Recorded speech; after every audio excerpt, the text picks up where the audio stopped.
Hey, my people. Hey, I want to tell you a story. So last night, I woke up, I don't know, a couple hours after I'd fallen asleep. And man, I had the worst cramps in my hamstrings. On both hamstrings. And of course, immediately, you ever have that happen to you? You just jump out of bed and you're trying to work out your cramps. And of course, I couldn't straighten my legs because the more I did it, the worse the cramps got. And so I'm like, what do I do? And I'm trying to walk around, walk it out. Like the old coach used to say, hey, just walk it out. You'll be all right. And I'm trying to walk it out a little bit, and it just seems like it's getting worse and worse. And so, obviously, I'm getting cramps, so maybe I need some electrolytes. So I'm trying to walk to the kitchen to get me some body armor, drink, electrolytes. And I'm walking, and I wish I would have had a video of that, because I definitely would have went viral with that. And it was so funny. I was just walking like I was 100-year-old man, just creeping along. My legs and everything was going crazy. And so I finally get to the kitchen, right? And I open up that body armor and I start drinking it. And relief, right? Relief. Now, obviously, I didn't get immediate relief, but it didn't take long for those electrolytes to hit my system. And, I started getting relief.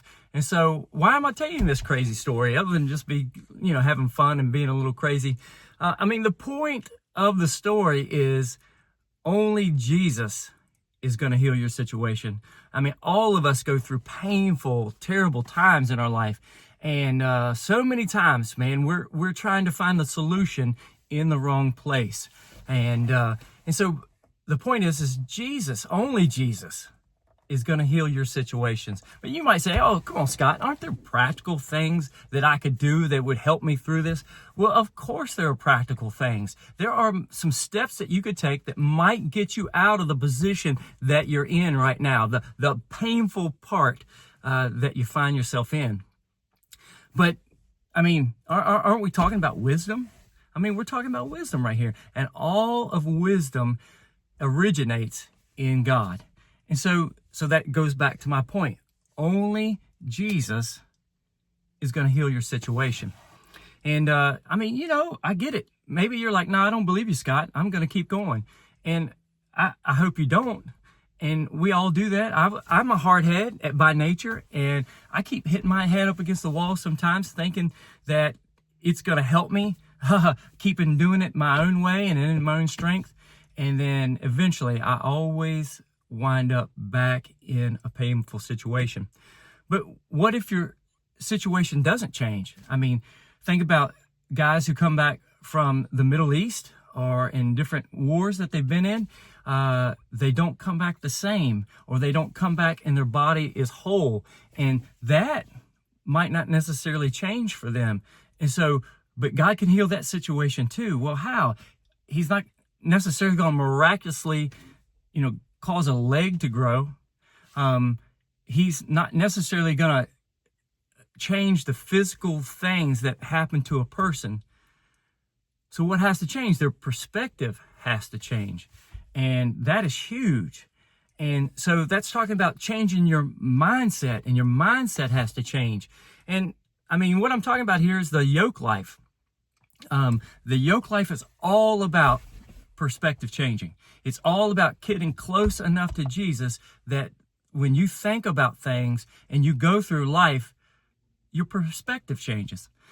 So think about the story I told you in another video of when, things got so difficult for me about 4 months ago, and I was so stressed out and just crazy. Things were crazy, and blood pressure's high and everything. And work was stressful and just bearing down on me. And I almost had a heart attack. And, things had to change. I told my bosses, something's got to change, because if I keep going like this, I'm going to wind up dead. And it did change. God came in and my perspective changed, and it started to help me see things in a different way and have a different mindset about it. So we're talking about the Yoke Life.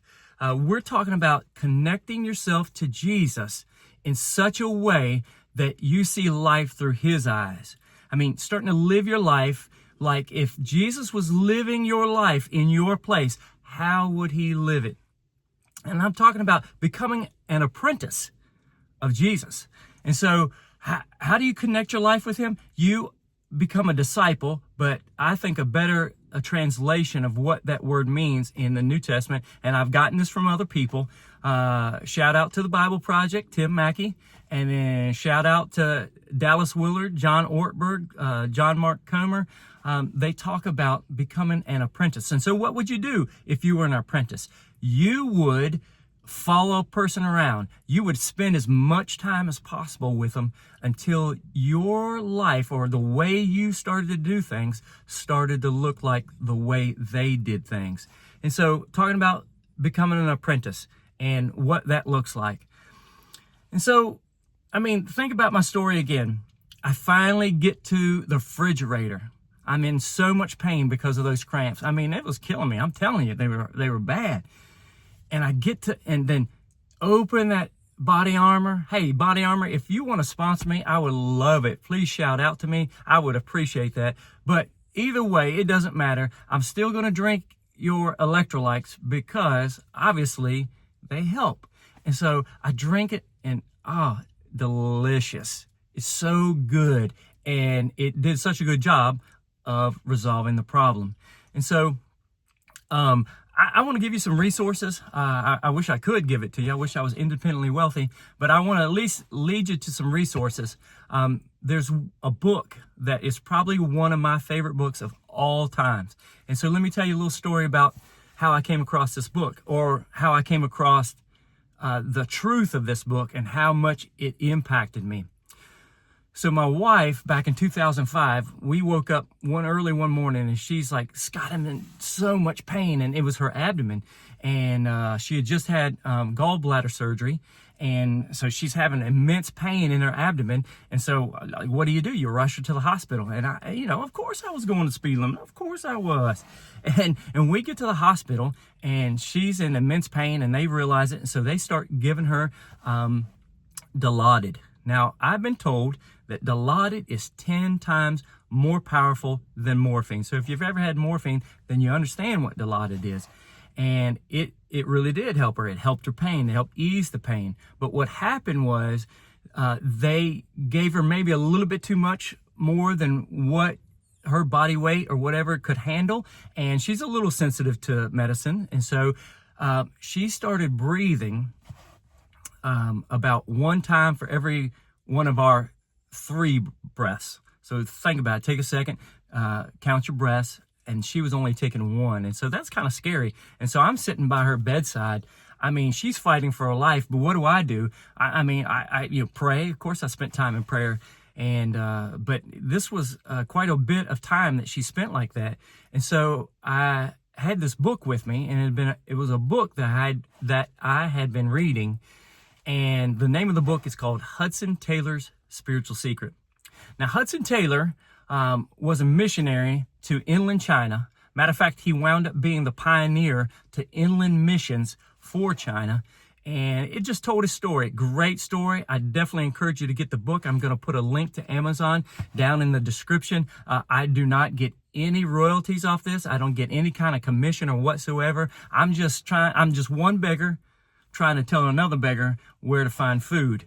And so I'm telling you, that book was definitely some good food. And so I'm going to tell you the secret. So spoiler alert, if you don't want to hear the secret and you want to find out on your own, you better pause the video right now, go get the book, read it, and then maybe come back and you can hear the rest of this video.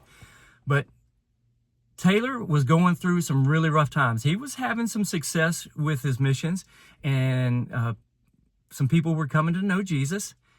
And then things got a little rough, and if I can remember the story right, his wife died, and at least one of his children died, maybe multiple children died. And I mean, just if you could imagine that, being in a foreign country, you're doing the work of God, and the people that you love probably the most are dying. I'm sure that weighed heavy on his soul, and I'm sure he was going through a painful situation. And he was just rough, and he just couldn't understand. And he just kept on saying, if I had more faith, if I had more faith, if I had more faith. Well, a friend of his sent him a letter. And, just to make a long story shorter, and a friend sent him a letter. And in that letter, the friend told him of some spiritual secret that he'd come across. And it was about faith and how to acquire more faith. And the secret is, here it is, that faith isn't like a muscle that we go out and build up like we're building muscles in the gym. That's not what faith is. The whole essence of faith and what makes faith so powerful is the one that you're trusting in. Faith isn't faith like a muscle. Faith, the power of faith, is the one that you're trusting in. And so he was trusting in Jesus. So that just opened his eyes to see, oh my gosh, are you kidding me? I've been going about this all wrong. I thought the strength had to be in me. I thought I had to muster up the strength and all this faith in like a muscle. But instead, all I got to do is trust in Jesus, because he is the faithful one. He is the strong one. He is the one that by a word can change situations, or he can change your perspective. Speaking of my story, I eventually went back to work, but what was different? Work wasn't any different. Matter of fact, it's gotten, in a sense, you would think more stressful, because I work in a grocery store, and during the holidays, it can get kind of stressful. My perspective changed because God gave me eyes to see, and eyes to see the kingdom, and to see how he's working, and that he asked me to join him in that kingdom work, and to come alongside of him and love on people and just be good to them and treat them like humans, and just encourage people and give to people, be generous and care about people. And so maybe that might happen with you. Maybe God might come and change your perspective about where you're at, and that could heal your situation. Hey, another link that I'd love for you to check out. It's a song called Jesus Be the Name. It's by Elevation Worship. And man, I have just been digging on that song so much here lately. Jesus Be the Name is the name of the song. I'm going to share a couple lines with you, and I want you to go to that link as well and just let that song permeate your mind, and meditate on that song. Meditate on the lyrics of that song, and just play that song. I like to play them over and over again, sometimes maybe over and over again for days, because just the concepts of the song will just seep into your soul and start to heal your soul. And I definitely think music is very healing. So here's the lyrics. It starts out, I could sing your name for all my life and still find more to love each time. Jesus be the name ever on my lips. It's sweeter every time I call on it. And then chorus is Jesus be the name, and talking about Jesus being worthy, and he's holy, and it's the name that brings salvation. It's the name that brings freedom. It's the name that brings healing. And maybe you need those things in your life. And so I pray that you would call on the name of Jesus. I pray that you would become an apprentice of Jesus. I pray that you would spend time with Jesus and let Jesus heal your situation. And so God bless you. I'm praying for you. Check out the links below. Also, hey, give me a thumbs up if this content blessed your soul. I appreciate that. It does help me out. And then also, if this did bless you and you want to bless somebody else, then I want to encourage you to send this video to someone else. Hey, I love you. I'm praying for you. Thank you for watching. God bless you.